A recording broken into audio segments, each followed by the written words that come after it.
Just realized that I totally used the wrong type of lye. When you make liquid soap, you're supposed to use potassium hydroxide, and I totally use sodium hydroxide. I didn't even think about this, but this is definitely why.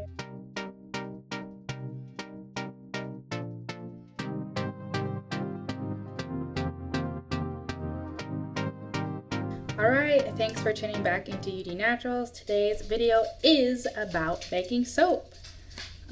Sorry, my dog is moving around and you can probably hear her footsteps. Can you please go? Yes. Hello.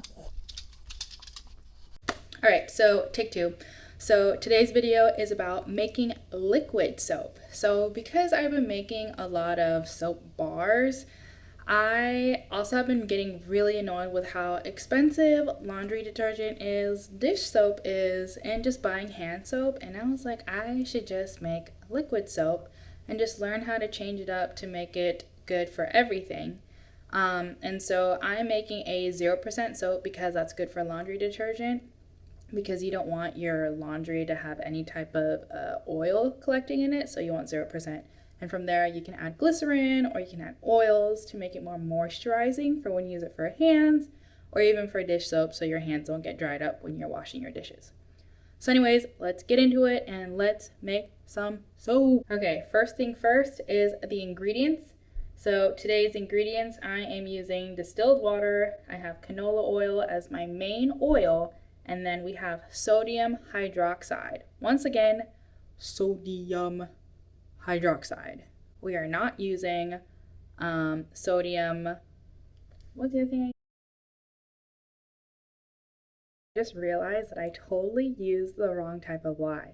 When you make liquid soap, you're supposed to use potassium hydroxide, and I totally use sodium hydroxide. I didn't even think about this, but this is definitely why the next thing we'll figure out later on makes sense. Oh my gosh, my brain is exploding. This all makes sense now. Huh, that's so terrible. Anyways, onwards. This is now, cut the tape. This is now a video about my mistake. This is now a video about my mistake of how to make liquid soap the wrong way.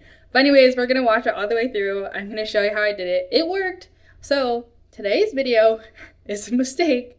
That is how to make liquid soap with sodium hydroxide instead of potassium hydroxide. And then I always carry vinegar water around with me when I'm making, if I'm using lye at all, because thing that neutralizes lye, so then it won't hurt you or anything around you. So if you spill any lye solution, if you spill any lye, just start spraying vinegar water on it and it will neutralize it and it won't harm anything. So keep that steady around. I got this bottle from Walmart for like $1, I don't know, and it had with hydrogen peroxide, but I put vinegar water. I don't remember what my ratio was, but it's enough to do the trick. I kind of eyeball it. But anyways, have that around. Safety. Alright, speak of safety, dress appropriately. You need to wear long sleeve, long pants. Yes, my stomach is hanging out. Probably not great. But anyways, stay protected. Eye protection. And then wear a mask. I realized I was wearing headphones, so I had to take those off. I couldn't be cool, listen to music, and make soap at the same time with those big headphones. So, and you need gloves. I got these from an Asian store because I'm super Asian. That are able to cover up to here realistically, because I've gotten lye, like soap, like uncured soap on my hand, and I've gotten lye solution on my hand right here when I had short gloves, and it starts to burn. So get the long ones. All right, so let's begin. You want to make your own recipe. Use a lye calculator. There's one on Brambleberry, and there's a whole bunch of other websites that you can check out. I'll put them down below. And then also you can use ChatGPT as well if you want to double check your ingredients. Yes, use AI to your advantage unless you don't want. I previously went to school for environmental science and I did a lot of chemistry, so I'm really into like writing down everything. So anyways, if you want to get really into it, get yourself a nice scale. And then I'm using everything in the crock pot because everything's going to take a while to cook. Unless you want to double boil it on the stove, get yourself a crock pot. All right, so I'm warming up the oil in the crock pot, and while I'm doing that, I'm making my lye solution, and I'm writing everything down because I want to notice what kind of things that I did wrong. Obviously, did something super wrong. So anyways, so don't forget, lye solution is really hot. I'm pretty sure mine got up to 210-ish, but at the moment it was at like 180 when I recorded.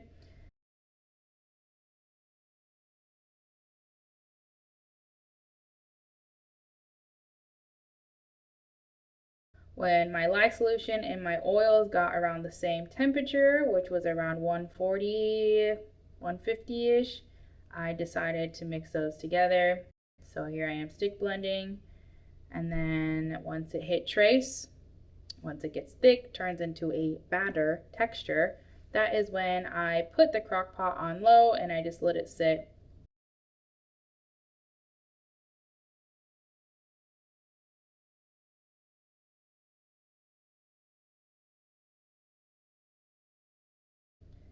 And then every 30 minutes you check it, mix it, see how it's doing.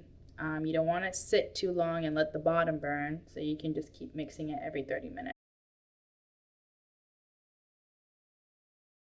And within that time, I did my first Zap test, and of course, it was lye heavy. And we know why now, because I wasn't thinking.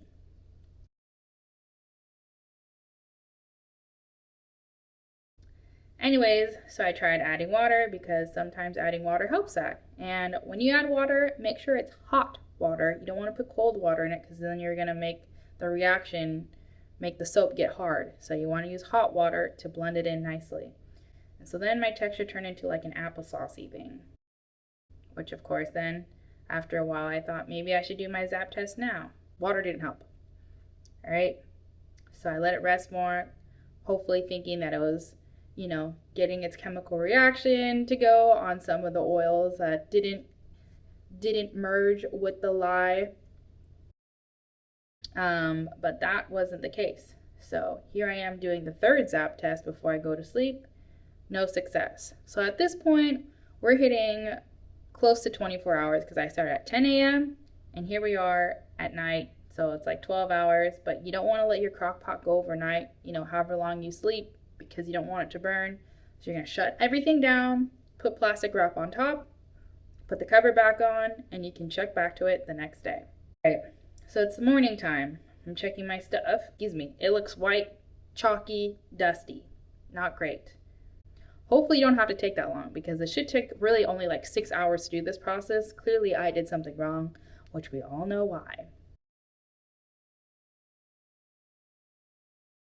So here I am thinking, let me add some oil because it probably was lye heavy. I put my ingredients into chat, and ChatGPT told me it's lye heavy. You need to bring it down to like 150 for it to be the proper ratio of lye to water to oil. So of course I was like, okay, let me add more oil. So we are measuring it out, and this is how much I'm adding to it, and we mix it around, let it do its thing. 30-minute check, checking it out. Little do I know, it started changing its texture and the color started changing. This is when I knew something good was going on. So I did myself a little pH test. Get some warm water, add your lye paste into it, your soap paste into it. Let it sit, let it dissolve into it correctly. And I have my lye test, or my pH tester, mix it around, and my pH was at 10.7. A Castile soap, like Dr. Bronner's, that stuff is at a high acidity, so you don't have to add preservatives into it. So a healthy Castile soap pH range is between 9 and 11 pH. So I knew that my soap was acidic enough and that it passed. So now I know that my soap is actually okay. And the texture totally changed. It's went from like a like a mashed potato, from an applesauce to like a weird PB&J mix to crusty chalk looking stuff, and now I guess it looks like peanut butter. So you have your paste, you add water to it, let it soak overnight, and by morning, you're gonna have your own liquid gold. And so now I just use that. I added essential oils to it, so now I can add it to my clothes. And then for my soap, 400 grams of my soap, my liquid soap, and then I added 12 grams of glycerin, and I added 28 grams of my aloe vera preservative that I make. So that is how I did it and made my own liquid soap. So I learned something new today while I'm recording, and that is you can make liquid soap from sodium hydroxide. It doesn't have to be sodium or potassium hydroxide, which is not what I planned and not what I was thinking about. But on this next video that I'll definitely do in the future, I will make it with the right ingredient, which is a potassium instead of the sodium. Sodium is for liquid, or is for soap bars, and the potassium is for the liquid soap. So we'll try it again and do it, but at the end of the day, this is literally a chemistry experiment. So if you know something's going wrong, sometimes you can't go backwards with a chemical reaction, but you can go forward because some of those molecules haven't reacted. So you still have time to add more oil to make the lye react to the oil, and they can hang out together until it's time to cleanse.